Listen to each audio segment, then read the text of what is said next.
저는 어머니랑 같이 못 살아요. 어머니가 오빠 설득해서 나가시든지 아니면 제가 나갈 거예요. 집에서 안 나가면 이혼하겠다고 협박하며 며느리가 저에게 한 말입니다. 21살 대학생 때 임신 사실을 알게 되었습니다. 그 사실을 알게 된 남자친구는 군대로 도망을 갔고 주변의 반대에도 저는 홀로 아이를 낳았습니다. 집에서 쫓겨나 갈 곳이 없었습니다. 갓난아기를 안고 여기저기 헤매다가 숙식을 제공해 준다는 말에 다방에서 일을 시작했습니다. 그렇게 아들 하나만 생각하며 악착같이 버텼습니다. 고생하는 저를 보며 어린 아들은 입버릇처럼 말했습니다. 엄마, 나 돈 많이 벌어서 엄마 꼭 모실게요. 세월이 흘러 아들은 그 말을 지켰습니다. 취업을 하자마자 저에게 일을 그만두라고 했고 옆에서 남편처럼 저를 든든하게 챙겨줬습니다. 하지만 걱정이 있었습니다.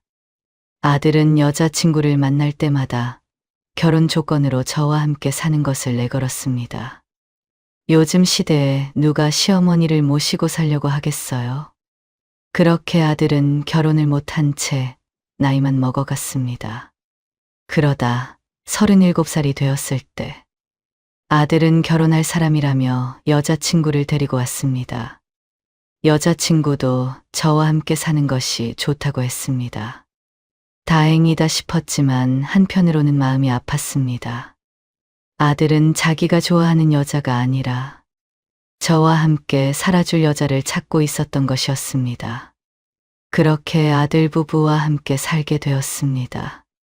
하지만 며느리와 함께 사는 일은 쉽지 않았고 시간이 지날수록 며느리와 부딪히는 일이 점점 늘어났습니다. 결국 며느리는 저에게 이혼을 통보했습니다.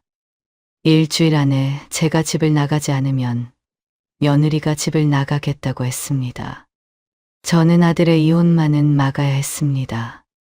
저처럼 혼자 아이를 키우는 삶을 아들에게까지 물려줄 수는 없었습니다. 아들에게 나가서 살고 싶다고 했지만 아들은 절대 안 된다며 저를 붙잡았습니다. 어떻게 해야 할지 고민하던 그때 평소 저를 좋아하던 8살 연상의 댄스 동호회 회장님이 저에게 고백을 했습니다.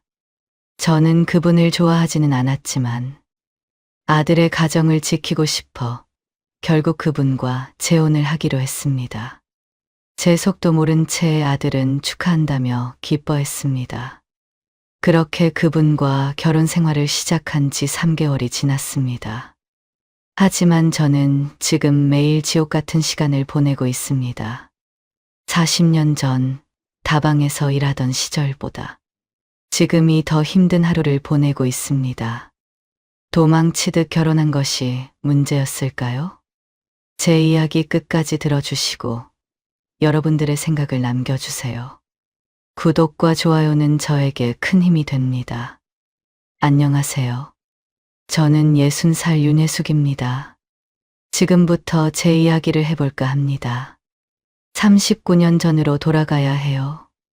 그때 저는 21살 대학생이었습니다. 꿈도 많고 하고 싶은 것도 많았죠. 그런데 그해 봄에 임신 사실을 알게 됐어요. 울면서 남자친구한테 전화했습니다. 남자친구는 자기가 책임질 테니 걱정하지 말라고 했죠.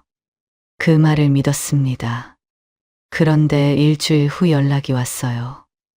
미안하다면서 군대를 간다고 했습니다. 저랑 아이를 두고 도망가는 거였습니다.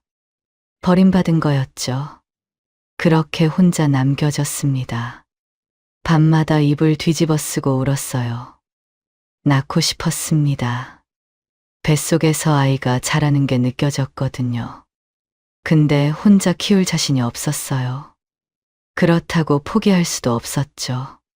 결국 엄마한테 말했습니다.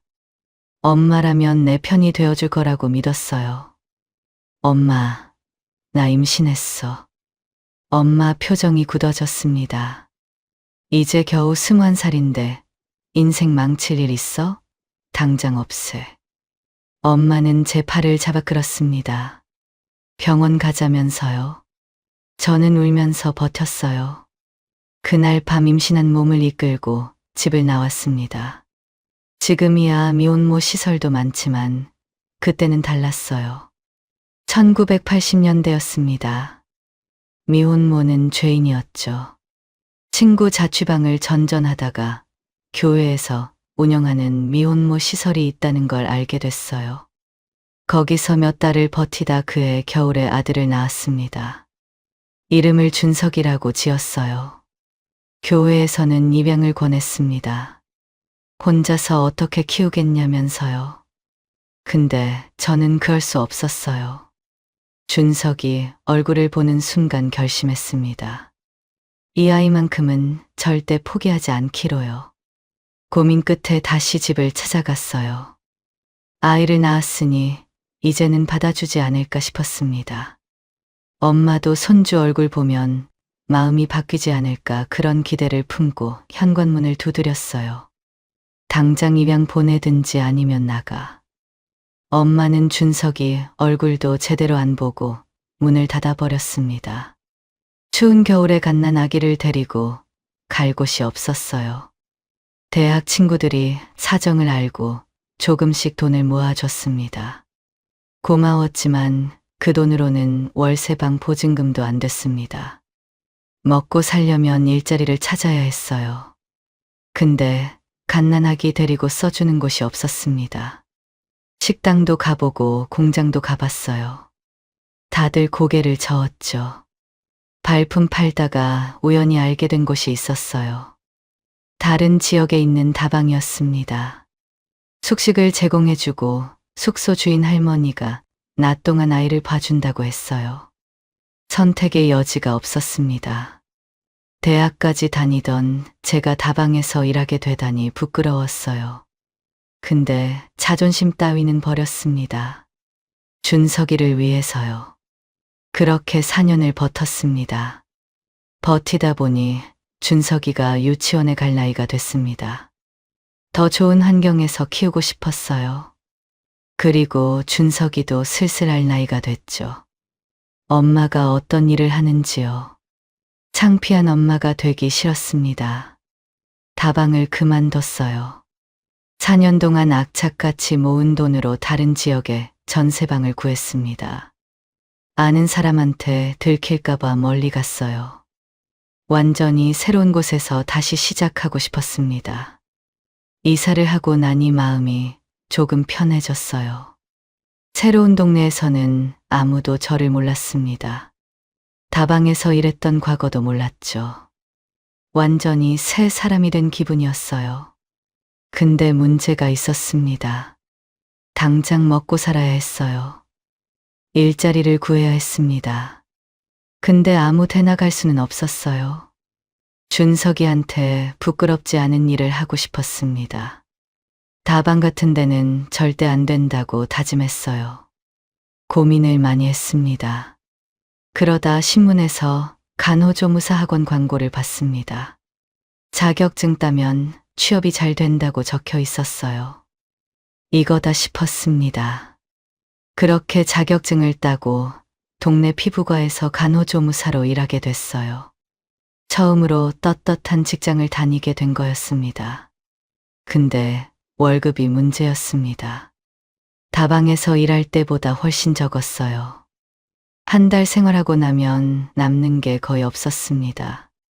저축은커녕 빠듯하게 살아야 했죠. 이렇게 살다가는 평생 전세방 신세를 못 벗어나겠다 싶었어요. 그러다 우연히 눈썹 문신 시술을 하는 걸 배웠습니다. 그때부터 주말마다 눈썹 문신 시술을 하러 다녔습니다. 준석이를 데리고요. 미용실을 돌면서 손님 받았습니다. 단골 손님도 생기고 소개도 많이 받았어요. 수입이 점점 늘어나 피부가 월급보다 훨씬 많아졌습니다. 그렇게 몇 년을 악착같이 모아 드디어 내 집을 샀어요. 작은 아파트였지만 제 이름으로 된 첫 번째 집이었습니다. 그렇게 10몇 년이 더 흘러 준석이가 고등학생이 됐습니다. 고등학생까지 오면서 준석이는 한 번도 저를 속상하게 한 적이 없었어요. 사춘기도 없었습니다. 다른 집 애들은 반항도 하고 말대꾸도 한다는데 준석이는 전혀 그렇지 않았어요. 오히려 제가 미안했습니다. 너무 일찍 철이 들어버린 것 같아서요. 고등학생이 된 준석이는 남편처럼 든든했어요. 아니, 도망간 그 남자보다 100배는 더 든든했습니다. 무거운 짐도 들어주고 고장난 것도 고쳐줬어요. 엄마 걱정하지 말라고 늘 말했습니다. 엄마, 나 돈 많이 벌어서 엄마 꼭 모실 거예요. 준석이가 어릴 때부터 달고 살던 말이었어요. 저는 웃으면서 그래 했습니다. 근데 준석이는 진심이었어요. 중학교 때부터 학교에서 항상 1, 2등을 하던 준석이가 서울에 있는 대학으로 진학했습니다. 명문대였어요. 합격 통지서 받던 날 둘이서 끌어안고 울었습니다.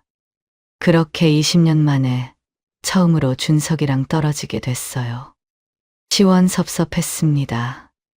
아들이 커서 떠나는 게 자랑스러우면서도 허전했죠. 그렇게 각자의 인생을 살게 됐습니다. 준석이는 서울에서 학교 다니고 저는 지방에서 일했어요. 한 달에 한 번씩 준석이가 내려오거나 제가 올라갔습니다. 7년이 지났어요. 준석이가 대학 졸업하고 대기업에 취업했습니다. 너무 기뻤어요. 드디어 고생 끝이구나 싶었습니다. 근데 어느 날 준석이한테 전화가 왔어요.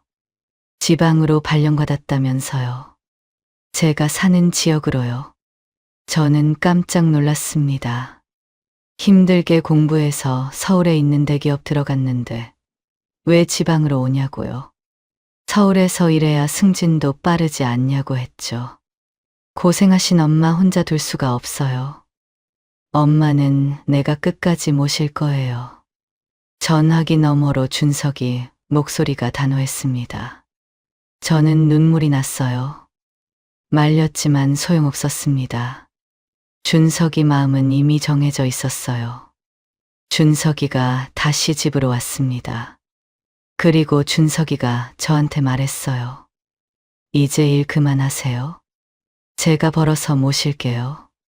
저는 거절했지만 계속되는 준석이의 부탁에 결국 일을 그만뒀습니다. 이제 제 소원은 딱 하나였어요. 아들이 결혼해서 행복한 가정을 꾸리는 거였죠. 저는 결혼이라는 걸 못 해봤어요. 그 행복함을 모르죠. 근데 아들은 달랐으면 좋겠다고 생각했어요. 저처럼 살지 않았으면 좋겠다고요. 좋은 여자 만나서 예쁜 아이 낳고 화목하게 살았으면 했습니다. 준석이는 결혼할 사람이라며 여자친구를 많이 데려왔어요. 빨리 결혼하겠구나 생각했죠. 근데 이상했습니다. 한 번 데려오고 나면 다음에는 다른 여자를 데려왔거든요. 그 다음에도 또 다른 여자였어요. 5년이 지났습니다. 그 사이에 준석이가 데려온 여자가 5명은 넘었어요. 근데 결혼은 안 했습니다. 왜 그런지 몰랐어요. 아들한테 물어봐도 그냥 안 맞았다고만 했거든요. 나중에야 그 이유를 알았습니다. 준석이가 결혼 조건으로 저와 함께 하는 걸 걸었다고 했어요. 그래서 다들 도망간 거라고 했죠. 가슴이 철렁했어요. 저 때문이었습니다. 요즘 시대에 누가 시어머니를 모시고 살려고 하겠어요. 시어머니랑 같이 산다고 하면 다들 도망가죠. 그걸 뻔히 알면서 아들은 그 조건을 고집한 거였습니다. 그날 저녁 준석이와 술 한잔하며 조심스레 말했습니다. 준석아, 엄마는 내가 행복한 가정을 꾸리는 게 꿈이야. 준석이가 저를 봤습니다. 저는 계속 말했어요. 이제 그만 내려놓고 더 늦기 전에 좋은 사람 만나. 엄마 걱정 안 해도 돼. 준석이가 술잔을 내려놓았어요. 잠시 침묵이 흘렀습니다. 그러다 준석이가 입을 열었어요. 아버지도 엄마 버리고 갔는데 저도 그럴 수 없어요. 저는 말문이 막혔습니다. 준석이가 계속 말했어요. 어머니가 얼마나 힘들게 사셨는지 저는 다 알아요. 다방에서 일하신 것도 알고요. 다 저 때문이잖아요. 저는 그렇게 못해요. 아들의 진심을 처음으로 들었습니다. 눈물이 났어요. 더 이상 말을 꺼낼 수가 없었습니다. 그냥 술잔만 기울였어요. 어느덧 아들이 37살이 됐습니다. 저는 걱정이 됐어요. 이러다가 정말 결혼 못하는 건 아닌지요. 주변에서는 왜 아들 장가 안 보냈냐고 물었습니다. 저는 웃어 넘겼지만 속으로는 답답했어요. 그러던 어느 날이었습니다. 준석이가 전화했어요. 이번 주말에 집에 데려올 사람이 있다면서요. 결혼할 여자라면서요. 또 그 소리였습니다. 이번에도 안 되면 어쩌나 싶었어요.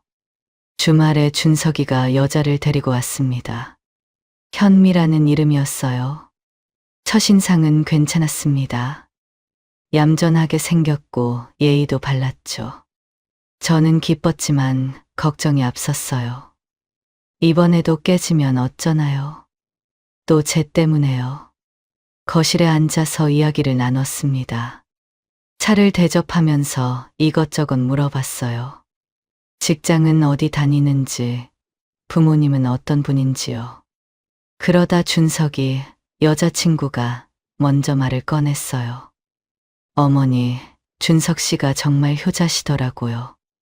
어머니 생각하는 마음이 정말 애틋해요. 이런 준석 씨가 너무 좋아요. 저는 놀랐습니다. 준석 씨한테 들었어요. 결혼하면 어머니 모시고 살고 싶다고요. 저도 좋아요. 그 말을 듣는 순간 안심이 됐습니다.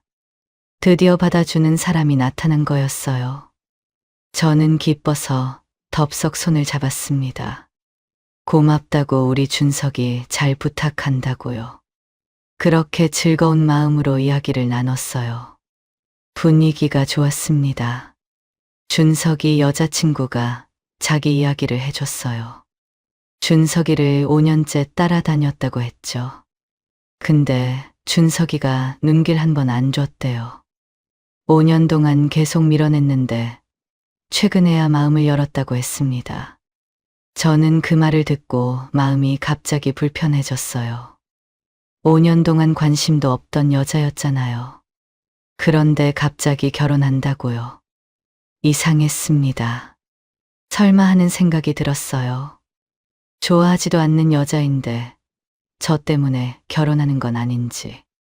시어머니 모시고 산다니까 그냥 결혼하자고 한 건 아닌지 걱정이 됐습니다. 준석이 여자친구가 돌아가고 준석이한테 슬쩍 물어봤습니다. 현미 어디가 좋아? 준석이가 잠시 뜸을 들였어요. 뭐, 다 좋아요. 애매한 대답이었습니다. 저는 다시 물었어요. 정말 좋아서 결혼하는 거 맞지? 준석이가 웃으면서 대답했습니다. 그럼요. 안 좋아하는데 어떻게 결혼해요? 그 말을 듣고 안심했어요. 근데 한편으로는 찜찜했습니다. 준석이 표정이 어딘가 어색했거든요. 진심인지 아닌지 잘 모르겠었어요. 그래도 믿기로 했습니다. 아들이 좋다고 하니까요. 저는 그냥 기쁜 마음으로 받아들이기로 했어요. 드디어 아들이 장가 가는구나. 그 생각만 하기로 했습니다.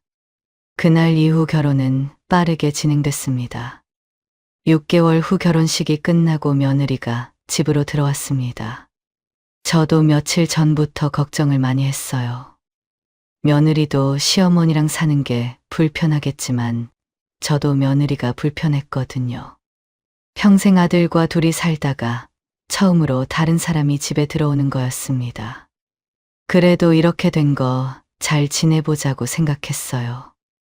며느리한테 잘하면 되는 거였습니다. 밥도 잘 해주고 빨래도 해주고요. 그러면 며느리도 저한테 잘해주지 않을까 싶었죠.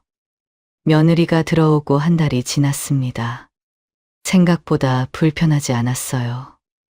아들과 며느리 모두 아침 일찍 출근했거든요. 집에는 저 혼자 있었습니다. 6시 반이나 돼서 둘이 퇴근해서 돌아왔어요. 같이 밥 먹고 잠깐 이야기하다 보면 하루가 끝났습니다. 주말에는 아들과 며느리가 외출을 해서 저도 자유롭게 보낼 수 있었어요. 이 정도면 괜찮았습니다. 부딪힐 시간이 별로 없었거든요. 그냥 이렇게 잘 지내면 될 거라고 생각했어요. 그렇게 1년이 지났습니다. 기쁜 소식이 전해졌어요. 어느 날 저녁에 준석이가 제 손을 잡았습니다. 엄마, 현미가 임신했어요. 저는 깜짝 놀랐어요. 임신이라니요? 드디어 손주가 생기는 거였습니다. 너무 기뻐서 며느리를 끌어안았어요. 현미야 고생했어 하면서요. 그날 저녁에 셋이서 축하 파티를 했습니다. 미역국 끓이고 케이크도 샀어요. 나도 이제 할머니가 되는구나. 그 생각에 가슴이 벅찼습니다. 그날 밤 침대에 누워서 옛 생각이 많이 났어요. 오늘 며느리가 임신했다고 축하 파티를 했는데요. 40년 전 제가 임신했을 때는 어땠죠? 축하는커녕 죄인이었습니다. 엄마한테 쫓겨나고 친정과 연락을 끊고 살았어요. 지금까지도 친정엄마가 살아계신지 돌아가셨는지도 모릅니다. 옛날 생각을 하니 눈물이 흘렀어요. 며느리가 임신하고 3개월 차가 되면서 입덧이 심해졌습니다. 밥을 못 먹었어요. 조금만 먹어도 토했습니다. 얼굴이 창백해지고 몸무게도 빠졌어요. 결국 며느리는 회사를 그만뒀습니다. 입덧이 너무 심해서 출근을 할 수가 없었거든요. 며느리가 회사를 그만두면서 상황이 달라졌어요. 하루 종일 집에서 같이 있게 된 거였습니다. 예전에는 낮에 저 혼자였는데 이제는 며느리도 있었어요. 저는 임신한 며느리가 불편할까봐 조심했습니다. 발소리도 조용히 내고 TV 볼륨도 낮췄어요. 며느리가 좋아하는 음식을 물어보고 만들어줬습니다. 근데 며느리는 입덧 때문에 먹지 못했어요. 한 숟가락 먹다가 화장실로 뛰어갔습니다. 2개월이 더 지났어요. 다행히 입덧은 없어졌습니다. 며느리가 밥을 먹기 시작했어요. 제가 해준 음식도 잘 먹었습니다. 안심했어요. 근데 입덧이 없어지니까 다른 게 생겼습니다. 짜증이 심해진 거였어요. 사소한 것에도 예민하게 반응했습니다. 어머니, TV 소리 좀 줄여주세요. 거실에서 TV를 보고 있는데 며느리가 방에서 나와서 말했어요. 저는 바로 볼륨을 낮췄습니다. 근데 다음 날도 똑같았어요. 어머니, 저 지금 머리가 아파서요. 조용히 좀 해주세요. 저는 임신하면 예민해지기 때문에 그런 거라고 이해했어요. 호르몬 변화 때문에 그렇다고 들었거든요. 참아야 했습니다. 그렇게 저는 하루 종일 제 방에만 있게 됐어요. 거실에 나가면 며느리 눈치가 보였거든요. 방에서 책 읽고 누워있다가 며느리가 부르면 나갔습니다. 뭐 사다 달라거나 뭐 해달라고 하면 심부름을 했어요. 그리고 다시 방으로 들어갔습니다. 내 집인데 눈치를 보면서 살아야만 했죠. 답답했습니다. 근데 어쩔 수 없었어요. 임신한 며느리를 배려해야 했으니까요. 빨리 출산하고 다시 출근했으면 좋겠다고 생각했어요. 출산하면 나아지겠지. 그렇게 믿었어요. 몇 개월이 지나고 며느리가 출산을 했습니다. 예쁜 딸이었어요. 이름은 수빈이라고 지었어요. 병원에서 수빈이 얼굴을 처음 봤을 때 눈물이 났습니다. 너무 작고 예뻤어요. 제 핏줄이 또 하나 생긴 거였습니다. 며느리는 산후조리원에 있는 동안 저는 아들과 함께 집에서 손주방을 꾸몄습니다. 아기 침대 놓고 옷장도 사고요. 벽에는 귀여운 동물 스티커도 붙였어요. 수빈이가 올 생각에 마음이 들떴습니다. 2주가 지나고 산후조리원에서 며느리가 수빈이를 데리고 돌아왔어요. 현관문이 열리는 순간 심장이 쿵쾅거렸습니다. 며느리 품에 안겨 있는 수빈이가 보였어요. 수빈아, 할머니야. 조심스럽게 안아봤습니다. 너무 작았어요. 깨질 것 같았습니다. 수빈이가 눈을 떴어요. 저를 보는 것 같았습니다. 눈물이 왈칵 쏟아졌어요. 아들이 가정을 꾸리고 아이까지 낳았다는 게 너무 기특했습니다. 21살에 혼자 준석이를 낳아서 여기까지 왔습니다. 이제 제 할 일은 다 한 것 같았죠. 산후조리원에서 돌아온 며느리는 아직 몸이 회복되지 않았어요. 출산 후유증으로 많이 힘들어했습니다. 하루 종일 방에서 누워만 있었어요. 밥 먹을 때만 잠깐 나왔습니다. 당연히 집안일과 수빈이 돌보는 건 제 몫이었어요. 저는 기꺼이 했습니다. 손주 보는 재미가 있었거든요. 분유 타서 먹이고 기저귀 갈아주고요. 40년 만에 다시 아기를 돌보는 거였습니다. 근데 문제가 있었어요. 제가 수빈이를 돌볼 때마다 며느리가 잔소리를 했거든요. 어머니, 분유 온도가 너무 뜨거워요. 다시 식혀주세요. 어머니, 기저귀 그렇게 채우면 안 돼요. 다시 해주세요. 하나하나 지적하면서 짜증을 냈습니다. 저도 아기를 키워봤어요. 40년 전이긴 하지만요. 기억이 가물가물하긴 해도 기본적인 건 알았습니다. 근데 며느리는 제가 뭘 해도 마음에 안 드는 것 같았어요. 그래도 참았습니다. 출산 후라서 예민한 거라고 생각했어요. 싸우기 싫어서 참았습니다. 그래도 수빈이 보는 재미에 행복했어요. 수빈이가 웃을 때는 세상을 다 가진 기분이었습니다. 이 맛에 손주를 보는구나 싶었어요. 한 달이 지난 어느 날이었습니다. 초인종이 울렸어요. 누가 왔나 싶어서 문을 열었습니다. 웬 할머니가 서 있었어요. 안녕하세요. 그 할머니가 먼저 인사를 했어요. 저는 누구신가요? 하고 물으려는데 뒤에서 며느리 목소리가 들렸습니다. 엄마. 며느리가 방에서 나왔어요. 반가운 표정이었습니다. 그제야 알았어요. 사돈이었습니다. 결혼식 때 봤는데 기억을 잘 못했어요. 저는 이거 무슨 상황인가 당황했습니다. 사돈이 왜 갑자기 온 건가 싶었죠. 며느리가 말했어요. 어머니, 제가 엄마 불렀어요. 엄마가 당분간 수빈이 봐주시기로 했어요. 저는 멍해졌습니다. 아무 말도 못했어요. 제가 수빈이 보는 게 마음에 안 들었던 모양이었습니다. 서운했지만 표정에 내지 않았습니다. 아이고, 멀리서 오시느라 힘드셨겠어요. 들어오세요. 저는 억지로 웃으면서 사돈을 맞이했어요. 속은 부글부글 끓었지만 참았습니다. 그날 밤 준석이가 퇴근해서 돌아왔어요. 거실에 사돈이 앉아 있는 걸 보더니 깜짝 놀랐습니다. 장모님 어떻게 오셨어요? 준석이도 몰랐던 모양이었어요. 사돈이 대답했습니다.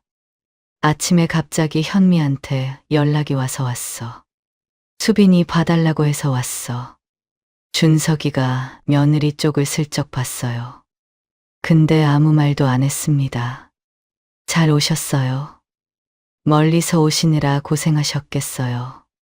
그냥 넘어갔어요. 저는 준석이가 며느리한테 왜 미리 말 안 했냐고 물어볼 줄 알았습니다. 근데 그러지 않았어요. 실망스러웠습니다. 그날 이후로 사돈은 수빈이 방에서 함께 자면서 생활했어요. 수빈이 돌보는 건 이제 사돈 몫이 됐습니다. 저는 밥이나 하고 청소나 하는 사람이 됐어요. 내 집인데 내 손주인데요. 그런 생각이 들었지만 말하지 못했습니다. 사돈이 온 이후로 저는 수빈이를 제대로 안아본 적이 없어요. 수빈이가 울면 사돈이 달려갔습니다. 분유 먹일 때도 사돈이 먹였어요. 기저귀도 사돈이 갈았습니다. 저는 그냥 옆에서 구경만 했어요. 손주인데 안아볼 수도 없었습니다. 거실에서 며느리와 사돈이 수빈이를 가운데 두고 이야기하는 모습을 봤습니다. 웃으면서 수빈이 예쁘다고 하고 있었어요. 셋이서 행복해 보였습니다. 저는 부엌에서 설거지를 하면서 그 모습을 지켜봤어요. 씁쓸했습니다. 분명 내 집이었어요.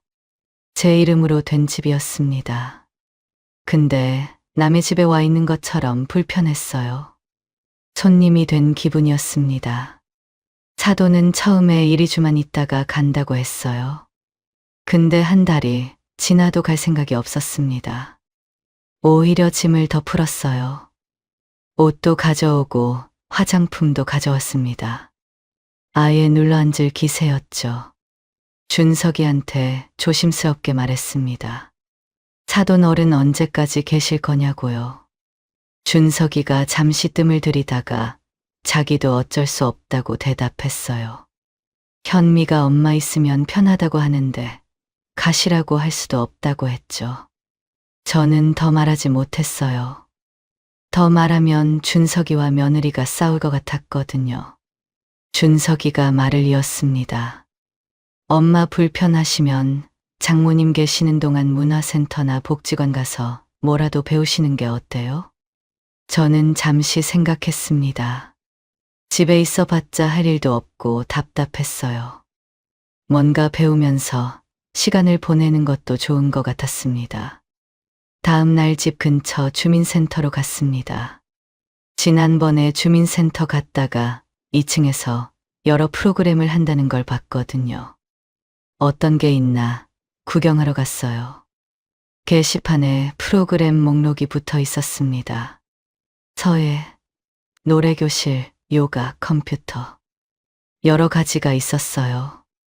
하나하나 읽어보다가 눈에 띄는 게 있었습니다. 라인 댄스였어요. 대학 때 춤추는 걸 좋아해 댄스 동아리를 했었습니다.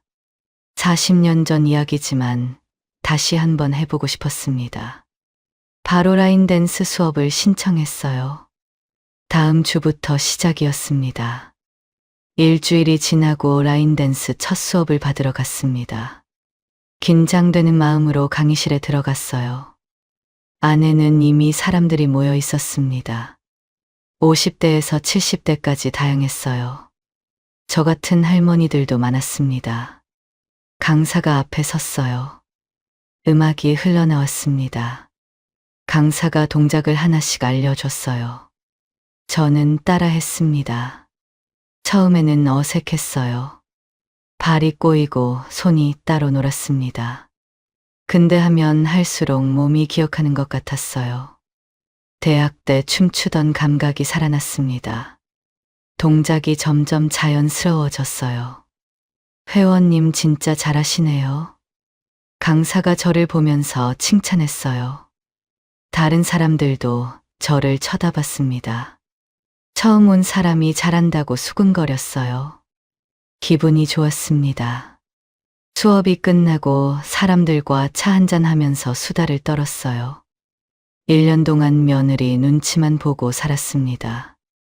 밖에 나와서 사람들과 어울리니까 너무 좋았어요. 숨통이 트이는 기분이었습니다. 다음 수업 날이었어요.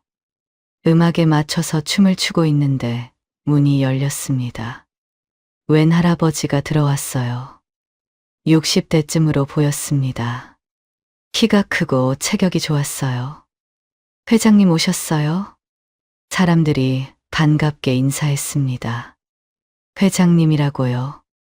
저는 회장이라는 말에 깜짝 놀랐어요. 큰 회사 회장인 건가? 여긴 왜 온 건지라는 생각이 들었죠. 쉬는 시간에 옆에 있던 수강생한테 물어봤습니다.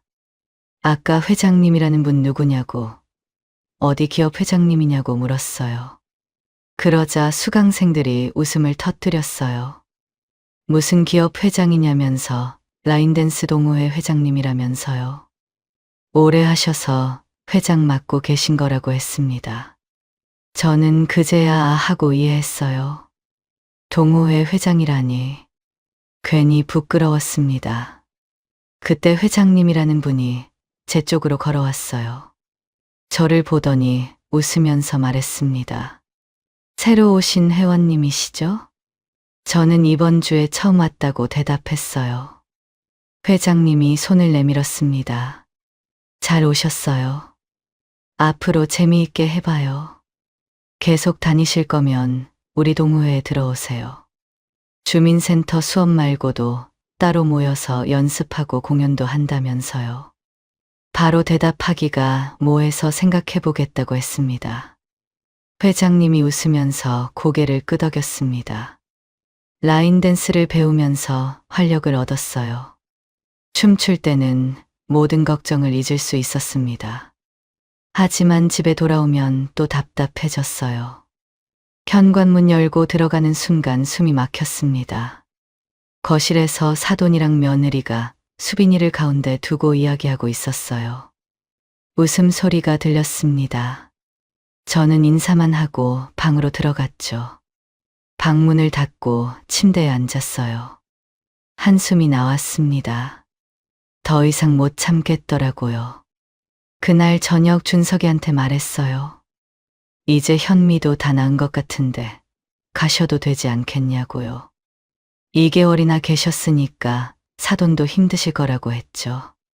준석이가 잠시 생각하더니 며느리한테 말해보겠다고 했어요. 저는 안심했습니다. 드디어 해결되나 싶었어요. 며칠 후 사돈이 집으로 돌아간다며 짐을 쌌어요. 저는 속으로 기뻤습니다. 겉으로는 아이고 벌써 가시냐고 인사했지만 마음속으로는 얼마나 홀가분했는지 몰라요. 드디어 내 집에서 편하게 지낼 수 있겠다 싶었습니다. 사돈을 배웅하고 집에 들어왔습니다. 한결 가벼운 마음이었어요. 이제 수빈이도 제가 볼 수 있겠다 싶었습니다. 사돈이 떠나고 며느리 표정이 좋지 않았어요. 친정엄마가 가니깐 아쉬워서 그런가 싶었죠. 그런데 며느리가 저에게 말을 했습니다. 어머니, 저희 엄마 불편하다고 오빠한테 말하셨어요? 심장이 철렁했어요. 준석이가 말한 모양이었습니다. 저는 당황해서 아니라고 했어요. 그게 아니라 사돈 어른이 힘드실까봐 그런 거야. 얼버무렸어요. 근데 며느리는 안 믿는 눈치였습니다. 저를 똑바로 쳐다보며 말했어요. 어떻게 그러실 수 있어요? 저는 어머니를 1년 넘게 모셨는데요. 저희 엄마 2개월 있다고 쫓아내시는 거예요? 목소리가 떨렸어요. 며느리 눈에 눈물이 고여 있었습니다. 저는 식은땀이 났어요. 오해야. 정말 그런 게 아니야. 아니라고 했지만 소용없었습니다. 며느리는 방으로 들어가더니 문을 쾅 닫았습니다. 그날 이후로 며느리랑 사이가 완전히 틀어졌어요. 말을 안 했습니다. 밥 먹을 때도 눈을 안 마주쳤어요. 같은 집에 사는데 남남 같았습니다. 거실에서 마주치면 고개를 돌렸어요. 공기가 얼어붙은 것 같았습니다. 도저히 집에 있을 수가 없었어요. 아침에 일어나면 빨리 나가고 싶었습니다. 근데 주민센터 라인댄스는 주 3회밖에 안 했어요. 매일 갈 수가 없었습니다. 어디서 시간을 때우면 좋을까 고민했어요. 그러다 회장님이 말했던 동호회가 떠올랐습니다. 동호회는 매일 모여서 연습도 하고 공연도 한다고 했거든요. 망설일 이유가 없었어요. 바로 가입했습니다. 그 뒤로 저는 매일 동호회에 나갔어요. 제일 일찍 가서 제일 늦게 돌아왔습니다. 아침 9시에 나가서 저녁 6시나 7시에 들어왔어요. 하루 종일 밖에서 보냈습니다. 집에 가면 숨이 막히니까요. 회장님이 저를 보면서 좋아했어요. 계속 회원님은 춤에 대한 열정이 대단하다면서요. 이렇게 열심히 하는 회원은 처음 본다고 했죠. 저는 그냥 웃기만 했어요. 열정이 아니라 집에 가기 싫은 거였습니다. 근데 그 말은 못했어요. 그렇게 3개월이 지났습니다. 동호회 다니면서 공연도 몇 번 했어요. 복지관이나 요양원에서 춤을 췄습니다. 어르신들이 박수를 쳐주셨어요. 무대에 서면 기분이 좋았습니다. 잠깐이나마 모든 걱정을 잊을 수 있었어요. 동호회 사람들과도 친해졌습니다. 특히 회장님과 많이 친해졌어요. 제일 일찍 오고 제일 늦게 가니까 자연스럽게 대화를 많이 했거든요. 수업 전에 차 마시면서 이야기하고 수업 후에도 남아서 연습했습니다. 회장님은 젊게 사셔서 저랑 비슷한 나이인 줄 알았어요. 근데 나중에 알고 보니 68살이었습니다. 저보다 8살이나 많았어요. 전혀 안 그래 보였습니다. 정정하시고 활기가 넘쳤거든요. 혼자 사신다고 했어요. 부인은 10년 전에 돌아가셨다면서요. 그날도 연습을 마치고 다른 회원들은 하나둘 집으로 돌아갔어요. 저는 남아 있었습니다. 아들이 퇴근하는 시간에 맞춰서 들어가려고요. 그래야 며느리랑 단둘이 있는 시간이 짧아지니까요. 6시가 되고 슬슬 집에 가야 할 시간이었습니다. 짐을 챙기려는데 회장님이 말했어요. 계속 회원님, 너무 열심히 하셔서 제가 밥 한 끼 대접하고 싶은데 어떠세요? 갑자기 밥이라니요. 당황했습니다. 회장님이랑 둘이서 밥 먹는 건 좀 그랬어요. 근데 집에 들어가서 며느리랑 밥 먹는 게 더 불편했습니다. 네, 좋아요. 저도 모르게 대답이 나왔습니다. 회장님이 환하게 웃었어요. 근처 식당으로 갔습니다. 회장님이 단골이라는 곳이었어요. 음식이 나오고 밥을 먹기 시작했습니다. 그때 회장님이 소주병을 들었어요. 한잔 하시겠냐면서요. 저는 잠깐 망설였습니다. 오랜만이었거든요. 밖에서 술을 마신 지 몇 년은 된 것 같았어요. 근데 오늘따라 마시고 싶었습니다. 집 생각하니까 답답했거든요. 좋다고 했어요. 회장님이 소주잔에 술을 따라줬습니다. 한 잔, 두 잔 마시다 보니까 얼굴이 달아올랐습니다. 몸이 풀리면서 기분이 좋아졌어요. 술이 오르니까 입이 풀렸습니다. 저도 모르게 말이 나왔어요. 그동안 쌓였던 이야기가요. 21살에 혼자 아들을 낳은 이야기부터 시작했습니다. 말하다 보니까 눈물이 나올 것 같았어요. 근데 참았습니다.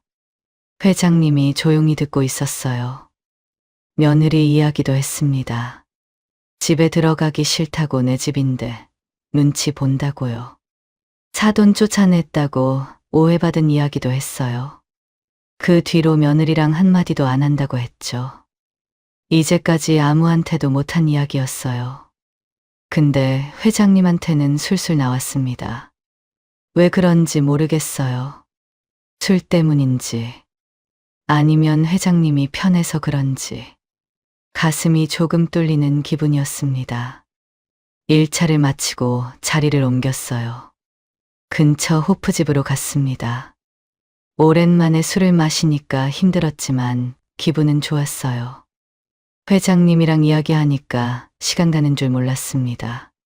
밤이 깊어갔어요. 몇 시인지도 몰랐습니다. 술을 얼마나 마셨는지도 기억이 안 났어요. 그냥 좋았습니다. 다음 날 아침이었습니다. 눈을 떴는데 낯선 천장이 보였어요. 깜짝 놀라 벌떡 일어났습니다. 주위를 둘러봤어요. 모르는 방이었습니다. 침대에 누워 있었어요. 심장이 쿵쿵 뛰었습니다. 황급히 옷을 챙겨 입고 방문을 열었어요. 거실이 보였습니다. 소파에 회장님이 앉아 계셨어요. TV를 보고 계셨습니다. 잘 주무셨어요? 저는 어떻게 된 거냐고 물었습니다. 회장님이 웃으면서 말했어요. 기억 안 나세요? 저희 집에서 3차까지 하시다가 너무 취하셔서 그냥 주무셨어요. 그제야 어렴풋이 기억이 났습니다. 2차 끝나고 회장님 집에 갔던 것 같았어요. 거기서 또 술을 마셨습니다. 그러다가 정신을 잃은 모양이었어요. 핸드폰을 봤습니다. 부재중 전화가 잔뜩 있었어요. 다 준석이한테서 온 거였습니다. 12통이나 됐어요.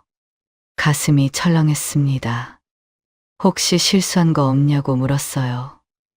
회장님이 고개를 저었습니다. 아무 일 없었다며 걱정 말라고 했습니다. 안심이 됐지만 불안했어요. 황급히 집으로 가면서 준석이한테 전화했습니다. 준석이는 밤새 걱정했다고 어디시냐고 물었어요. 저는 미안하다고 했습니다. 친구들이랑 술 마시다가 친구 집에서 잤다고 했죠. 준석이가 한숨을 쉬었어요. 다행이라면서 무슨 일 난 줄 알고 걱정 많이 했다고 했습니다. 저는 미안하다고 다시 말하고 전화를 끊었습니다. 집에 도착해서 현관문을 열었어요. 며느리가 거실에 서 있었습니다. 표정이 차가웠어요. 어머니, 왜 연락을 안 받으셨어요? 오빠가 걱정돼서 한숨도 못 잤어요. 너무 하시네요. 쏘아 붙였습니다. 저는 고개를 숙였어요. 미안하다고 했습니다. 며느리는 콧방귀를 뀌고 방으로 들어갔어요. 다음 날 라인댄스 수업에 갔습니다. 수업이 끝나고 회장님이 조심스럽게 말했어요. 계속 회원님, 언제까지 이렇게 사실 거예요? 아드님한테 말해서 나와서 사시는 게 어때요? 저는 한숨을 쉬었습니다. 아들한테 말해봤자 안 통한다고요. 회장님이 안타까운 표정을 지었어요. 뭔가 더 말하고 싶은 것 같았지만 입을 다물었습니다. 저도 더 말하지 않았어요. 그냥 조용히 앉아 있었습니다. 그날 밤 준석이한테 슬쩍 물어봤어요. 이제 너도 아이를 낳았으니 셋이서 사는 게 어떻겠냐고요. 준석이가 저를 봤어요. 무슨 말이냐는 표정이었습니다. 그럼 엄마는 어떻게 하실 건데요? 저는 담담하게 말했어요. 이제 나가서 살 거라고 너희끼리 편안하게 살라고 했죠. 준석이 표정이 굳어졌습니다. 혼자 어떻게 사시려고요? 절대 안 돼요. 단호했어요. 더 말해봤자 소용없을 것 같았습니다. 아들은 제 마음을 몰랐어요. 이 집에서 제가 얼마나 힘든지 몰랐습니다. 그렇게 3개월이 더 지났어요. 며느리의 짜증은 점점 심해졌습니다. 처음에는 그래도 참았어요. 표정만 안 좋았지 대놓고 뭐라고 하진 않았거든요. 근데 이제는 달랐습니다. 제가 뭘 해도 마음에 안 들어 했어요.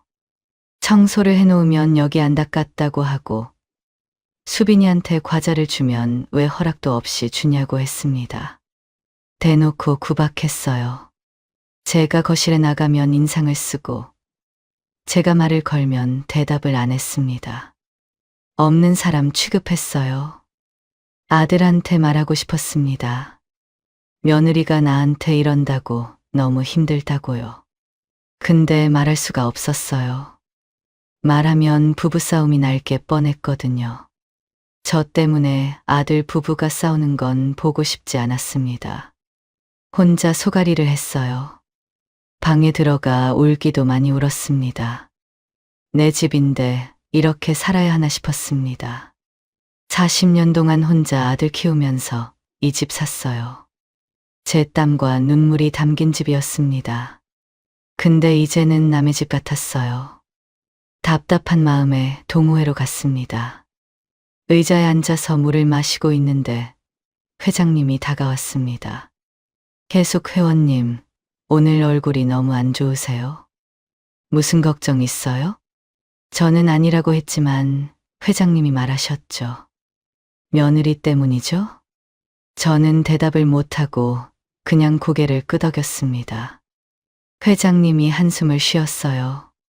그러더니 술 한 잔 사주시겠다며 짐을 챙겼습니다. 근처 술집으로 갔어요. 소주를 시켰습니다. 한 잔, 두 잔 마시다 보니까 말이 나왔어요. 며느리 때문에 집에서 나가고 싶은데 아들이 반대해서 나갈 수도 없다고요. 그렇다고 아들한테 며느리 이야기를 할 수도 없고 너무 답답하다고요. 회장님이 제 이야기를 들으시다가 물었습니다. 아들은 왜 나가서 사는 걸 반대하냐고요. 혼자 사는 게 걱정돼서 그런 것 같다고 말했습니다. 회장님이 잠시 생각하더니 웃으며 말했습니다. 그럼 재혼하시는 거밖에 답이 없네요. 저도 웃음이 나왔어요. 재혼이라니. 60살에 무슨 재혼이에요. 그렇게 1차가 마무리되고 회장님이 2차를 가자고 했어요. 근데 저는 거절했습니다. 지난번처럼 실수하면 안 되니까요. 회장님이 아쉬워했지만 어쩔 수 없었습니다. 그렇게 한 달이 더 지났어요. 도저히 안 되겠다 싶어 며느리랑 사이를 회복하려고 노력했습니다. 말도 먼저 걸어보고 좋아하는 음식도 해줬어요. 근데 소용없었습니다. 점점 더 안 좋아졌어요. 며느리는 저를 완전히 무시했습니다. 어느 날 준석이가 말했어요. 지방으로 출장을 간다면서 2, 3일은 못 들어온다고 했습니다. 저는 조심히 다녀오라고 했지만 벌써부터 걱정이 됐어요. 아들 없이 3일 동안 며느리랑 어떻게 지내야 할지 생각만 해도 숨이 막혔습니다. 며칠 후 준석이가 출장을 가고 집에 며느리랑 둘만 남았어요. 저는 최대한 며느리랑 멀리 하려고 했습니다. 방에만 있었어요. 밥도 따로 먹었습니다. 며느리 신경 안 쓰이게 조심했어요. 근데 며느리의 짜증은 피할 수 없었습니다. 일부러 저를 찾아다니며 짜증을 부리는 것 같았죠. 3일이 너무 길었습니다. 하루하루가 지옥 같았어요. 빨리 준석이가 돌아왔으면 좋겠다고 생각했습니다. 준석이가 출장 간 둘째 날 저녁이었어요. 며느리는 거실 소파에 누워서 핸드폰을 보고 있었습니다. 수빈이는 바닥에서 장난감을 가지고 놀고 있었어요. 저는 부엌에서 저녁을 준비했습니다.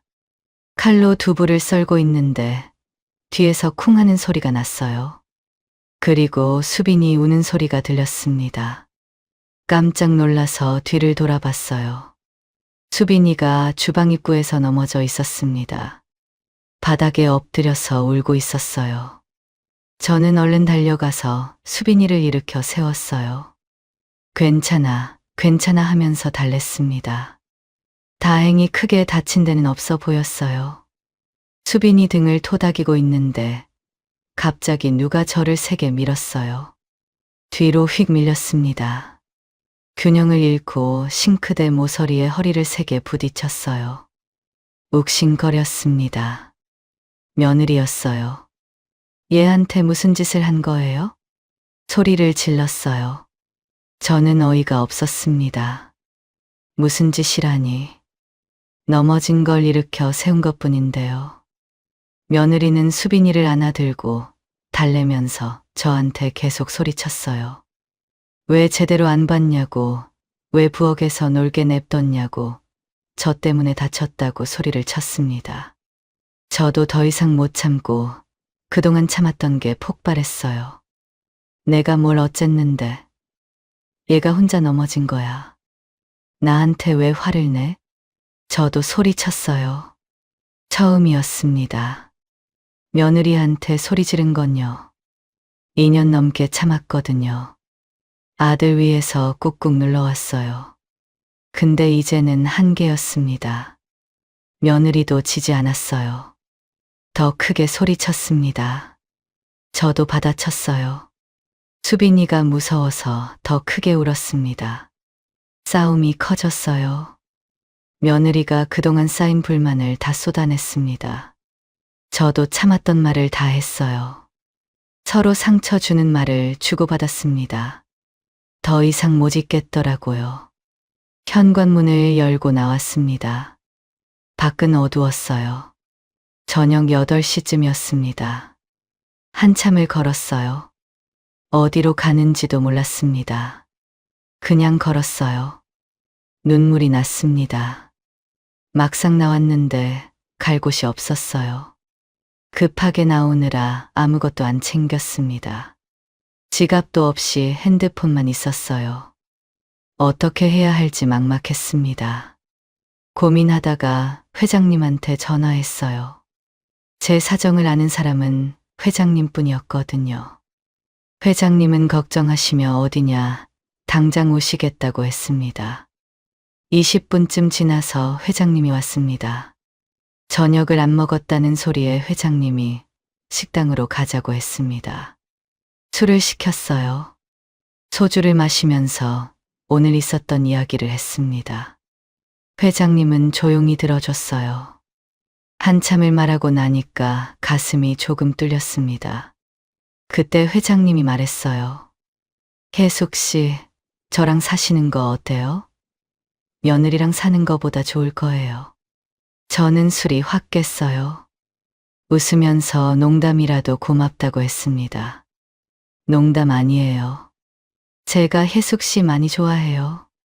나이 차이도 있고 염치가 없어서 그동안 말 못했어요.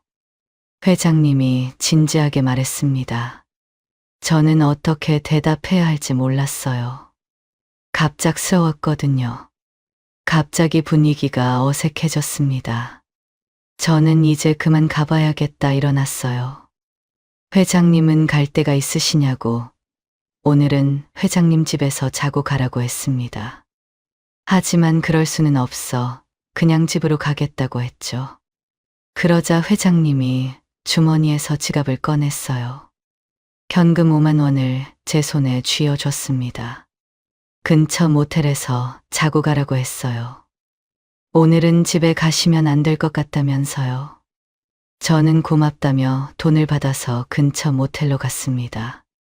모텔 방에 들어와서 침대에 누웠어요. 천장을 보면서 회장님이 한 말을 생각했습니다.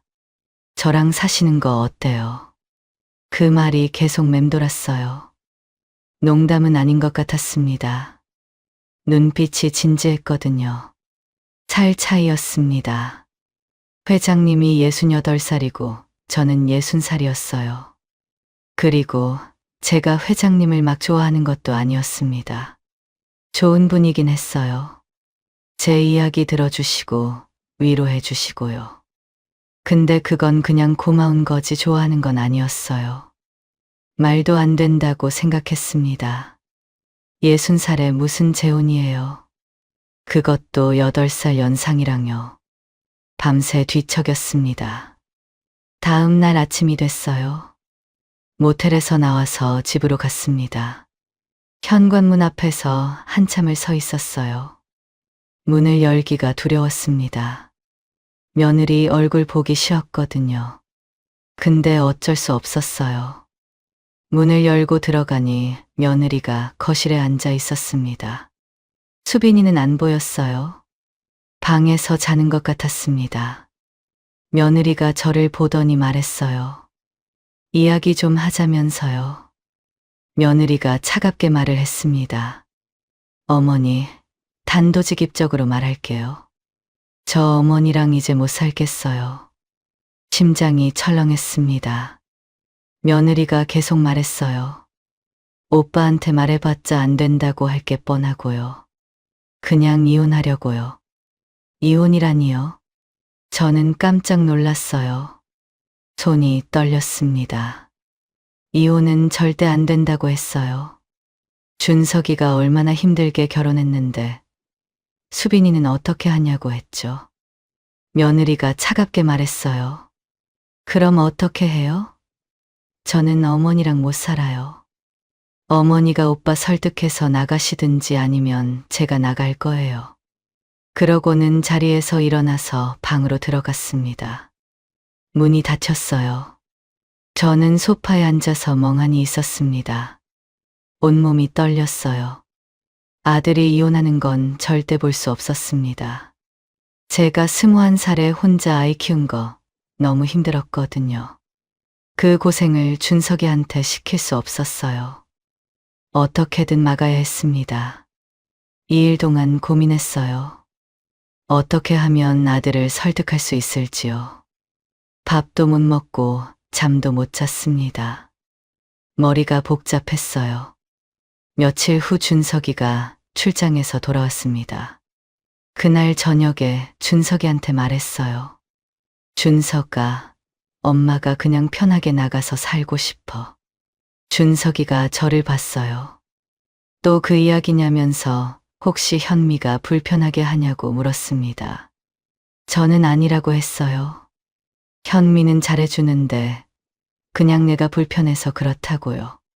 거짓말이었습니다. 근데 사실대로 말할 수 없었어요. 준석이가 웃으며 그런 게 아니면 그냥 집에 있으라고 했습니다. 자기들은 괜찮다면서 편히 있으라고 했죠. 답답했습니다. 아들은 제 마음을 몰랐어요. 다음 날 준석이가 출근하고 며느리가 제 방에 왔어요. 문을 열더니 말했습니다. 일주일이에요. 일주일 안에 정리 안 되면 오빠한테 이혼하자고 말할 거예요. 저는 알았다고 했어요. 조금만 기다리라고요. 며느리가 문을 닫고 나갔습니다. 그 뒤로 며칠을 끙끙 앓았어요. 아들을 설득하려고 했지만 소용없었습니다. 아들은 제가 나가는 걸 절대 허락 안 했어요. 답이 없었습니다. 아들은 안 된다고 하고 며느리는 이혼하겠다고 하고요. 저 때문에 아들 가정이 깨지는 거였어요. 그건 절대 안 됐습니다. 고민 끝에 결국 회장님을 찾아갔어요. 동호회 연습실에 계셨습니다. 회장님이 저를 보더니 반갑게 맞아줬어요. 근데 제 표정을 보더니 무슨 일 있냐고 물었습니다. 저는 한참을 뜸들이다가 겨우 말을 꺼냈습니다. 회장님, 지난번에 함께 살자고 하신 거 아직 유효한가요? 회장님이 눈을 크게 떴어요. 그러더니 웃으면서 말했습니다. 당연하다면서 그 마음은 안 변했다고 했습니다. 저는 심호흡을 하고 말했어요. 그럼 함께 살아요. 회장님이 저를 껴안았습니다. 잘 생각하셨다면서 고맙다고 했습니다. 저는 회장님 품에 안겨서 눈을 감았어요. 이게 맞는 건지 모르겠었습니다. 근데 다른 방법이 없었어요. 집으로 돌아와서 고민했습니다. 아들한테 어떻게 말해야 할지, 아들 반응이 어떨지 걱정이었어요. 엄마가 재혼한다고 했는데 안 된다고 같이 살아야 한다고 하지는 않겠죠? 늦은 밤 며느리 몰래 준석이를 불렀습니다. 준석이가 소파에 앉았어요. 준석아, 어떻게 생각할지 모르겠는데 엄마가 좋아하는 사람이 생겼어. 떨리는 목소리로 말했어요. 준석이 반응이 무서웠습니다. 근데 예상 밖이었어요. 준석이가 눈을 크게 뜨더니 웃었습니다. 정말이냐며 누구냐고 물었어요. 저는 같이 라인 댄스 배우는 분이라고 동호회 회장님이라고 말했습니다. 준석이는 잘 됐다면서 엄청 기뻐했습니다. 저는 조심스레 말을 꺼냈어요. 그래서 말인데 그분이랑 같이 살고 싶어. 그 말을 듣고 준석이가 웃었어요. 그래서 요즘 계속 나가서 살고 싶다고 하셨구나 하면서요. 그런 거라면 찬성이라고 했어요. 엄마도 이제 저보다는 그분이 더 필요하실 거라고 했죠. 저는 안심이 됐습니다. 아들이 반대 안 해서 다행이었어요. 근데 한편으로는 씁쓸했습니다. 아들은 몰랐거든요. 제가 왜 이런 결정을 했는지요. 며느리 때문이라는 걸요. 아들 가정 지키려고 이러는 거라는 걸요. 며칠 후 짐을 챙겨서 회장님 집으로 들어갔어요. 현관에서 신발을 신는데 며느리가 나왔어요. 환하게 웃고 있었습니다. 그동안 본 적 없는 표정이었어요. 어머니, 행복하세요? 속이 뒤틀렸습니다. 저 웃음이 뭔지 알았거든요. 드디어 나간다고 좋아하는 거였어요. 2년 넘게 눈엣 가시였던 시어머니가 드디어 나가니까요. 저는 대답 안 하고 문을 열고 나왔습니다. 회장님 집에 도착했어요. 이제 회장님이 아니라 남편이었습니다. 남편이 현관에서 저를 강렬하게 반겼어요. 잘 오셨다면서요? 이제 우리 집이라면서 캐리어를 받아서 안으로 들고 들어갔습니다. 집 안을 둘러봤어요. 깔끔하게 정리되어 있었습니다. 제 방은 따로 없었습니다. 당연히 안방을 같이 쓰는 거였어요. 어색했습니다. 그동안 혼자 잤거든요. 근데 어쩔 수 없었어요. 부부니까요. 그래도 며느리가 있는 집보다는 편했습니다. 눈치를 안 봐도 됐거든요. 거실에 앉아 있어도 누가 뭐라고 안 했어요. TV를 봐도 볼륨 줄이라는 소리 안 들었습니다. 첫날 밤이 됐어요. 안방 침대에 나란히 누웠습니다. 옆에 누군가 있는 게 어색했어요. 남편 숨소리가 들렸습니다. 잠이 안 왔어요. 밤새 뒤척였습니다. 다음 날 아침이 됐어요. 남편이랑 밥을 먹으면서 이야기를 했습니다. 남편이 물었어요. 이제 라인 댄스 어떻게 할 거냐고요. 저는 당분간 안 나가고 쉬고 싶다고 했어요. 이제 며느리 피해서 집 밖으로 도망치듯 안 나가도 되니까 좀 쉬고 싶었습니다. 남편이 고개를 끄덕였어요. 이제 누구 눈치도 보지 말고 집에서 편하게 쉬라고 했죠. 저는 고맙다고 했습니다. 진심이었어요. 남편이 좋은 사람인 건 맞았거든요.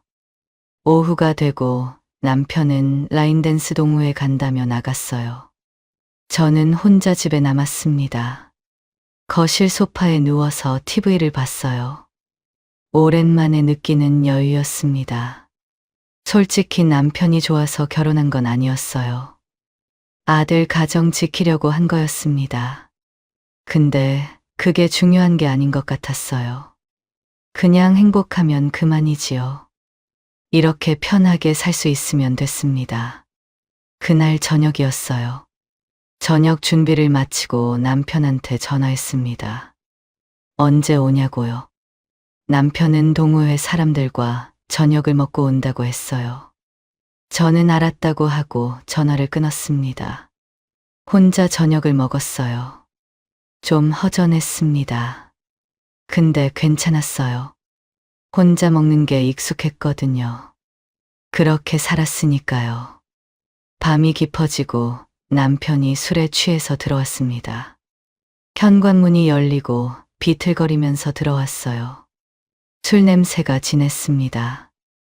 남편이 저를 보더니 왈칵 안았어요. 그러더니 안방으로 데려갔습니다. 저는 술 많이 취하셨다고 했어요. 오늘은 그냥 주무시라고요. 근데 남편은 아랑곳하지 않았습니다. 반강제로 부부관계를 했어요. 그날 이후 같은 일이 반복됐습니다. 남편은 동호회 갔다 와서 술에 취해 들어왔어요. 그리고 저를 안방으로 데려갔습니다. 저는 힘들었어요. 그동안 혼자 살았는데 갑자기 이런 생활을 하려니까 적응이 안 됐습니다. 참을 수 없어서 남편한테 말했어요. 힘들다고 좀 쉬고 싶다고요. 몇 차례 거부했습니다. 그 일로 남편과 사이가 어색해졌어요. 남편은 동호회 갔다가 늦게 들어오는 일이 잦아졌습니다. 대화도 줄었고 집안 공기가 차가워졌습니다. 재혼한 지 3개월이 지났어요. 아들 생일이었습니다. 저는 아들 집을 찾았어요.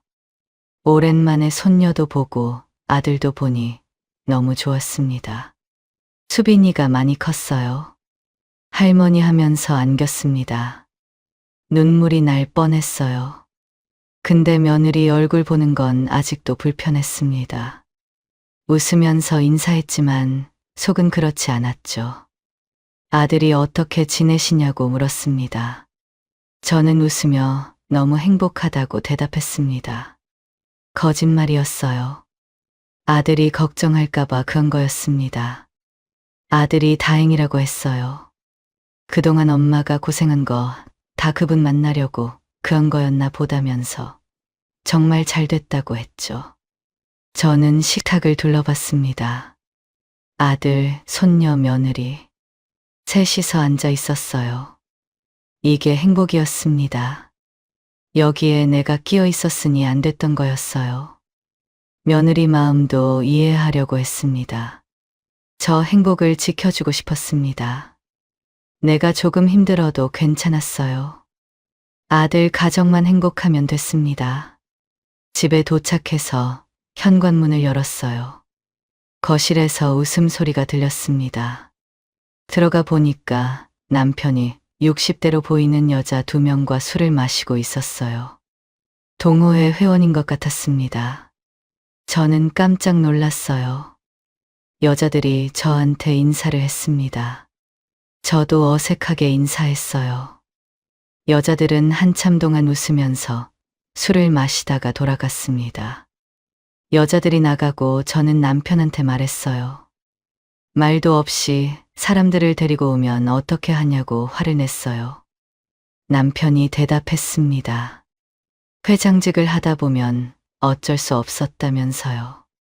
당신도 나랑 살기 전에 우리 집에서 술 먹은 적 있지 않냐면서요. 그러더니 술에 취한 남편이 또 저한테 안겼어요. 저는 그럴 기분 아니라고 남편을 밀어냈습니다. 남편이 화를 냈어요. 당신이 자꾸 이러니까 내가 다른 여자 회원들이랑 술 먹고 하는 거야. 저도 화가 났습니다.